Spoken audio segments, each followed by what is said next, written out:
ဒုတိယတစ်ကြိမ်ထပ်မံရောက်ရှိလာတဲ့ Francis Lewis ဘက်ပါကျမအကြိုက်ဆုံးပန်းချန်နဲ့ဖြစ်တဲ့ Browns Whitestone Bridge ကိုနောက်ခံထားပြီးတော့ East River မြကန်ဘေးနားမှာကလေးတွေအသေးနဲ့လည်းဆောလို့ရတယ်ဒီနေ့ဆိုလို့ရှိရင်ရေရတအားကျန်းနေတာဆိုတော့သမီးလေးကိုတေချာကြည့်နေရတယ်ပေါ့နော်ပထမတစ်ခေါက်လာတော့ကဆိုလို့ရှိရင်လူလည်းနည်းနည်းများတယ်ရေပြင်လေးလည်းငြိမ်နေပေါ့နော်ညနေ6နာရီလောက်ဆိုလို့ရှိရင်တော့ဆန်းဆက်ကြည့်မဲ့လူတွေနဲ့ပို့ပြီးတော့များလာမယ်လို့ထင်တယ်အခင်းလေးတစ်ခုလည်းယူသွားပါမြကင်းစိမ်းပေါ်မှာမိသားစုတွေစားရင်တောက်ရင်နဲ့စကားပြောရင်းနဲ့အားကြောင့်မို့လို့ဒီပန်းချံကိုသဘောကျနှစ်သက်တာလည်းပါတယ်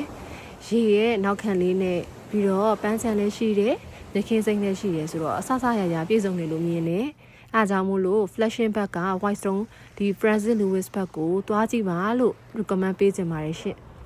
ပရက်ဆိုရင်တော့သမီးလေးကိုလည်း screen time ကိုအတက်နိုင်ဆုံး short ချခြင်းတဲ့အတွက်အပြင်အိမ်နဲ့အနည်းဆက်ဆုံးလည်းဖြစ်မဲ့နေရာတွေကိုအမြဲတမ်းစဉ်းစားတာပေါ့နော်ဒီနေရာလေးဆိုလို့ရှိရင်လည်း15မိနစ်လောက်နဲ့မောင်းလိုက်ရင်ရောက်တယ်